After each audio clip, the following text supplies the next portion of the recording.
So today we are doing a race simulation. I'm terrified.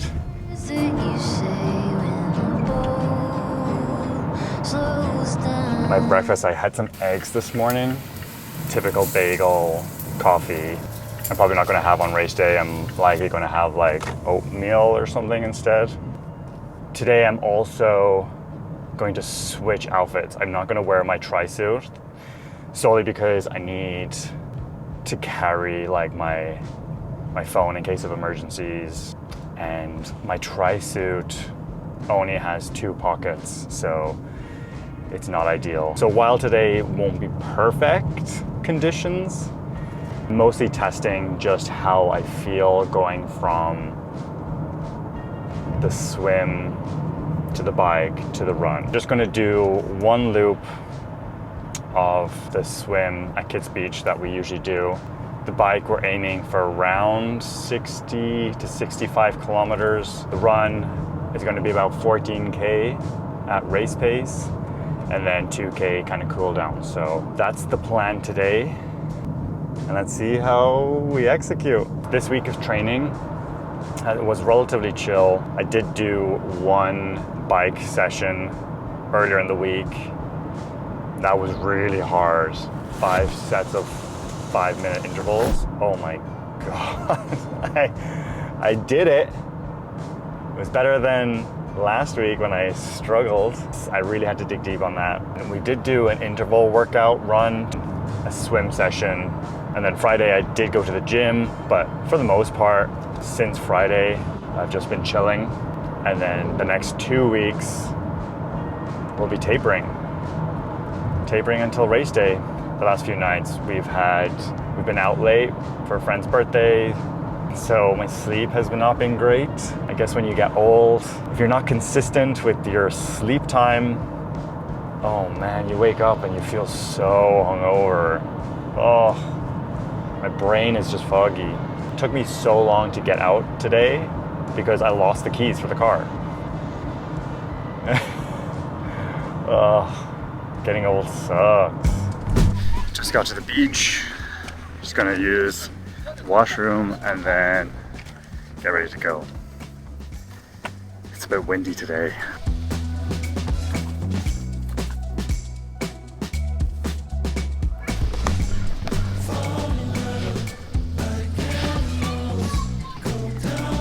Worst part. Such a nice day, but why is it so windy? Right now, I want it to be calm. Why isn't it calm? Because Kian, you slept in. I've been getting chafed so badly on my neck. I need to put a lot of this on here.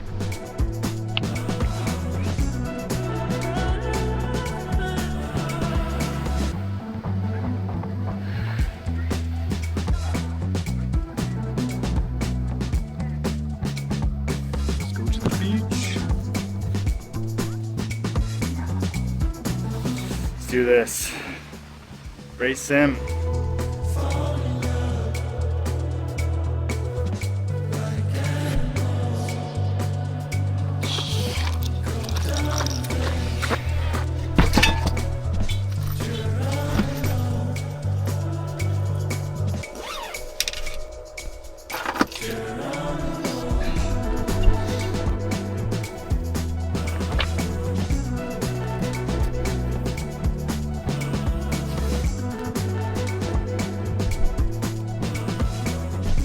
That took way longer to get ready than I thought it would be. I'm like almost 20 minutes in transition, but now we're ready to go on the bike. Let's go. So nice.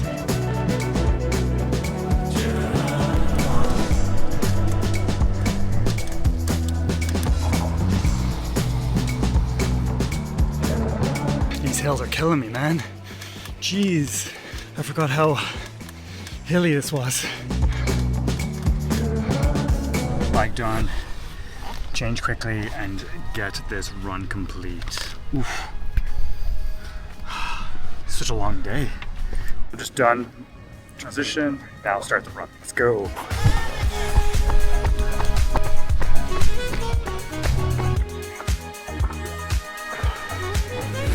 My watch has just crashed for the second time. What the fuck? And it's out of battery? What the hell? It was basically full. So annoying. Okay, I'm gonna have to switch to my phone.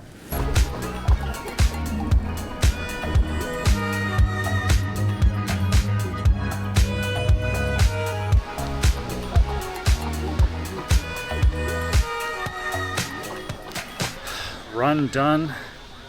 I think I completed it. I'm not really sure because obviously I have the part of the workout on the watch and then some of it on my Strava activity, so I'll have to combine the two together, but I think roughly I got about 15 to 16 kilometers, so I'm pretty happy with that. It was definitely a lot tougher than I thought it was going to be. My legs are definitely fatigued.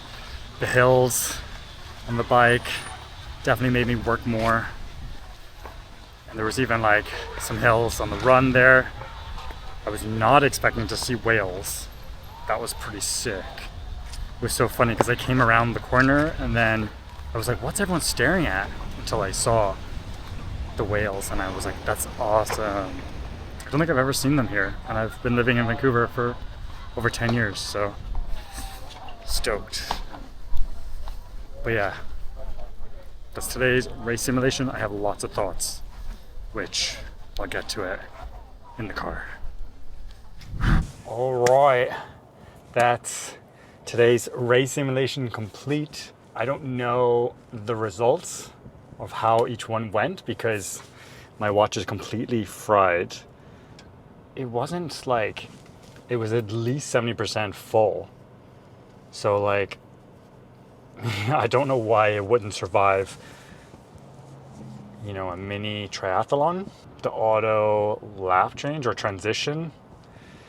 And that was really annoying. So I'm probably going to disable that because basically every time I was stopping for pedestrians or at a stop sign or a traffic light, it would move to transition. Now, it would eventually figure out that I'm still biking and it would revert back, but I don't know. I don't know if I trust it, and I think ultimately that's what caused it to crash, because it did crash at one point on my bike ride, but then it came back and it had just resumed and it was fine.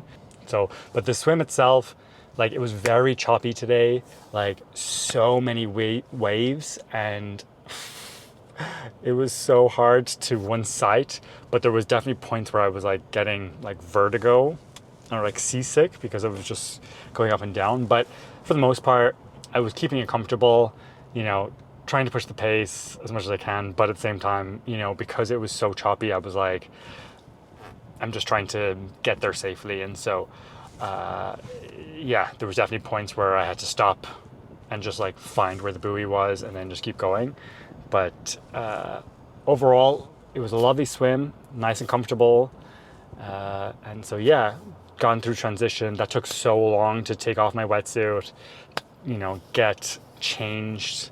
Obviously, that's not something that I would be doing on race day. Just the logistics of everything, and then realized one of my bottles has a crack in it because there was liquid all over my cooler bag, and my whole bottle like had maple syrup down the side of it, and my fingers were all sticky, and then I was making my bike sticky, and it was just crap. So at least I know not to use these bottles during race day, so I'll definitely have to use different bottles. So that was a good learning. And then 2, I ended up putting in 100 grams of carbs in each bottle.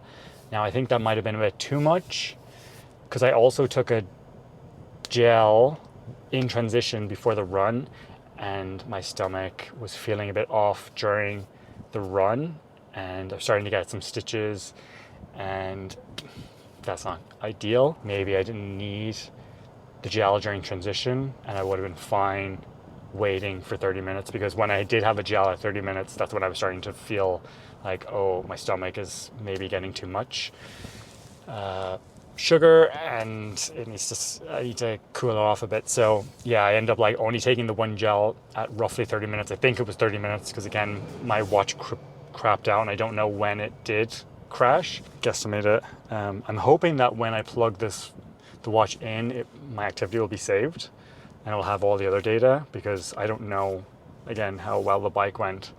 The bike today was so hilly, but I guess on top of everything, I definitely felt it on the run too. Like my legs were definitely more fatigued.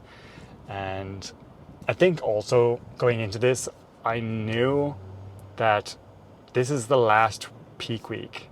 So I'm still not fresh, and we haven't like tapered, we haven't fully recovered. So this was going to be hard. And I have to remind myself that even though, you know, I was trying to push the pace a little bit to, you know, match what I'll be doing on race day, even though that felt really tough and hard, it hopefully won't be like that on race day, because I'll be feeling a lot better. So it's just something that I have to remind myself about, because it's so easy to just get bogged down and be like, oh no, did I do enough? You know, do this, start going on the downward spiral. But no, I'm not fresh. And so with some more time to recover, we'll be feeling really good. And I think, yeah, ultimately today we were testing nutrition, testing how we felt transitioning from each step. And now I'm just munching on fuzzy peaches and ginger ale. So good. And yeah, now I'm just gonna go and eat, I think, a pizza, you know, focus on recovery. And yeah, thanks so much for watching. We'll see you next week for taper week, and then it's race week. I can't believe it's almost over. Also, how awesome that I got to see freaking whales today. That's so cool.